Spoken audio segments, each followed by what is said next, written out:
A'udzubillahi minasyaitonirrajim. Bismillahirrahmanirrahim. Teman-teman, setelah beberapa hari Samsudin ini diperiksa oleh polisi sampai 3 hari kalau tidak salah ya.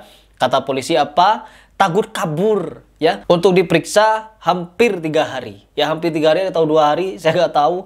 Pokoknya sampai hari ini Jumat baru saja ini keluar berita kalau Samsudin sudah ditetapkan sebagai tersangka. Yaitu tersangka terhadap pelanggaran UU ITE. Sebenarnya selain UU ITE, dia juga bisa dikenakan pasal pidana terhadap apa namanya tuh? Penistaan agama ya. Karena dia menggunakan simbol-simbol agama, dia menggunakan istilah-istilah agama untuk membodohi umat. Konten-konten dia itu pembodohan, semua pembodohan.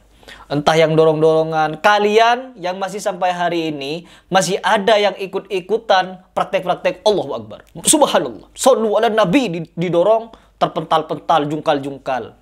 Kok mau-maunya kalian acting seperti itu, sugesti-sugesti seperti itu? Gak malu apa sama Nabi? Solawat-solawatan, kalimat-kalimat suci, kalimat-kalimat kebesaran Allah kalian gunakan untuk konten pembodohan seperti itu. Ayo, perjuangan dari kemerdekaan Indonesia ini 1945, tugas kita untuk mencerdaskan anak bangsa, bukan untuk membodohi anak bangsa. Para dobol-dobol ini awalnya mereka itu membuat konten-konten seperti itu untuk jual-jual jimat, untuk jual-jual souvenir, untuk menjual-jual apa namanya cenderamata dan lain sebagainya, untuk dijadikan hal-hal pembodohan lainnya itu. Bahkan Aawawan itu yang paling parah, sampai memanggil arwahnya Bung Karno katanya. Punya uang 70.000 berapa triliun begitu di luar negeri. Allah, harta karun dan lain sebagainya. Itu tidak diproses hukum. Polisi, ya Pak Polisi. Mereka ini, para dobol ini, pembodoh umat. Cocoknya mereka itu jadi tukang dongeng. Tetapi apa? Banyak umat percaya. Sampai-sampai ngasih ke mereka ini uang yang tidak tahu berapa banyaknya. Karena praktek paling menguntungkan di Indonesia melihat masyarakat yang begitu awamnya, yaitu dengan menjadi dukun. Saya di sini menyebutkan dukun spesifik kepada orang yang katanya punya supranatural, bisa spiritual dan lain sebagainya. Mereka ini pembodoh umat. Mereka mengaku tahu kepada hal yang gaib, sedangkan Rasulullah SAW saja tidak mengetahui hal gaib kecuali diberitahu oleh Allah Subhanahu wa Ta'ala. Makanya sudah 2 tahun lebih saya ini di YouTube selalu membahas orang-orang dobol, orang-orang bercerita khurafat, orang bercerita tahayul, orang bercerita halwisme dan lain sebagainya. Saya bantah semuanya. Saya tidak memikirkan saya diserang oleh banyak orang. Mukibin mereka ini yang meyakini akan karomah-karomah halu yang dimiliki wali yang mereka yakini. Saya tidak mikirin itu semua. Mau saya dibully. Oh, Heri Plus menghina ulama. Heri Plus menghina kiai. Heri Plus menghina ini. Saya tidak menghina. Saya mengkritisi haluwisme. Bahkan ketika saya membuat konten tentang Husain Ja'far yang menceritakan Nabi Muhammad hadir sampai anjakan kaki ada di atas pasir itu. Itu penghinaan terhadap Nabi Muhammad. Seolah-olah arwah Nabi Muhammad bisa dipanggil kemana-mana. Ceramah seperti itu dipercaya sama orang. Ya, orang-orang milenial ini masih percaya.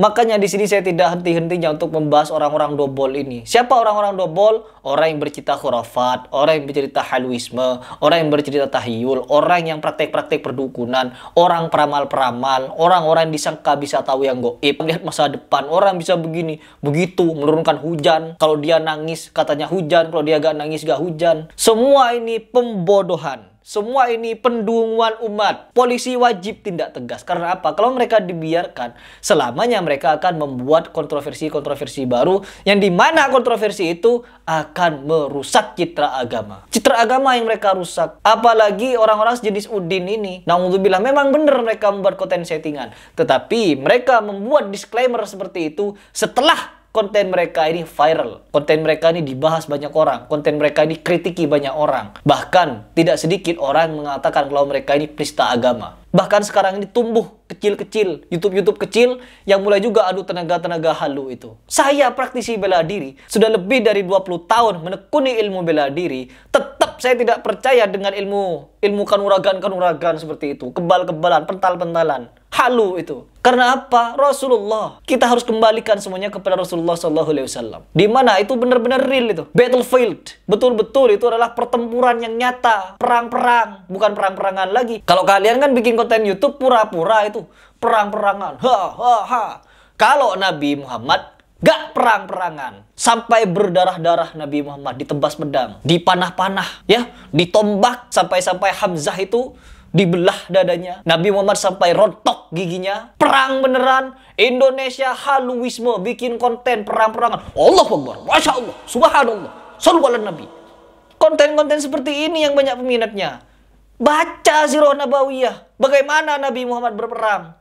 Gak pernah Nabi Muhammad Allahu Akbar, seluruh orang kafir di depannya mental terjungkal-jungkal. Gak. Mau sampai kapan? Mau sampai kapan kalian seperti ini membodohi umat? Allah. Jadi bravo kepada polisi yang menetapkan tersangka kepada Samsudin yang sudah berusaha untuk memfitnah Salafi yang dituduh-tuduh sebagai Wahabi. Yang sesat siapa? Yang memfitnah siapa? Yang membuat konten untuk menjatuhkan nama Salafi siapa? Yang ditangkap siapa? Sama dengan Banser, berusaha untuk menjatuhkan Salafi. Merengsek masuk tanpa sholat maghrib, masuk dengan sepatu-sepatunya ke dalam masjid, mengusir Ustadz Syafiq Riza Basalamah. Yang dikecam warga siapa? Ya, Ustadz Syafiq makin naik derajatnya dan mereka Banser makin down. Makin dibuat down sama Allah Subhanahu wa Ta'ala. Di Langkat diusir, di Minang diusir. Allah. Orang yang berusaha menjatuhkan dakwah-dakwah salaf yang dituduh-tuduh Wahabi seperti Ustadz Syafiq, seperti Ustadz Khalid Basalamah, mereka semua rata-rata malu. Mendukung Banser. Bravo Banser.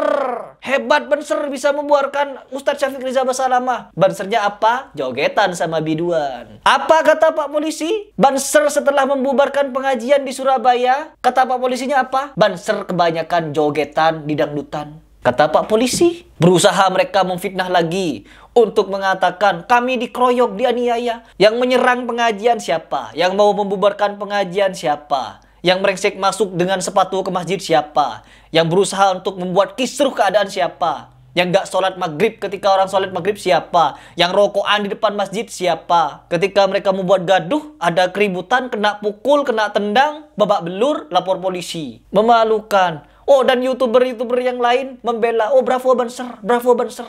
Apa kalian itu? Gak malu apa? Mau sampai kapan kalian benci kepada dakwah Salafi ini? Na'udzubillah. Yang dipermasalahkan Allah istiwa di langit. Allah, kalian itu mau apa? Kalian sok paling pinter baca kitab kuning yang gundul-gundul gak ada rambutnya. Berbicara Allah gak istiwa. Kalau Allah beristiwa kita menyamakan dengan manusia. Dia duduk, dia bersilah, dia begini, dia begitu. No, kita gak perlu mereka-reka bagaimana Allah istiwa. Gak perlu. Jangankan ditanya bagaimana istiwanya Allah. Kalian ditanya untuk membedakan cacing jantan dan cacing betina, kalian gak tahu. Bagaimana cara cacing itu tidur, kalian gak bakal tahu. Sok mau berbicara bagaimana istiwanya Allah. Gak perlu. Biarkan ayatnya diam begitu saja. Ar-Rahmanu 'alal 'arsy istawa. Biarin itu saja. Gak perlu diusik. Gak perlu ditakwil begini begitu. Biarin saja. Urusan Allah. Mau istiwa bagaimanapun kita gak punya hak. Ngurus Allah. Sok-sokan mau ngurus Allah. Ngurus diri saja agak becus. Jadi di sini saya kenapa banyak sepakatnya dengan orang-orang Salafi. Karena rata-rata cara mereka dalam menafsirkan Al-Quran itu, di mana ayat-ayat itu sudah ada pada zaman Nabi Muhammad, zaman para sahabat, tabi'in, tabi'ut tabi'in, sampai ke 4 imam mazhab. Tapi ketika Imam Syafi'i saja ditanya bagaimana istiwanya Allah, ya Imam Syafi'i menjawab, kita tidak boleh merka-reka bagaimana Allah beristiwa. Dan begitu pun juga para sahabat Abu Bakar, Umar, Utsman, Ali gak pernah mempermasalahkan gimana cara istiwanya Allah. Ya biarin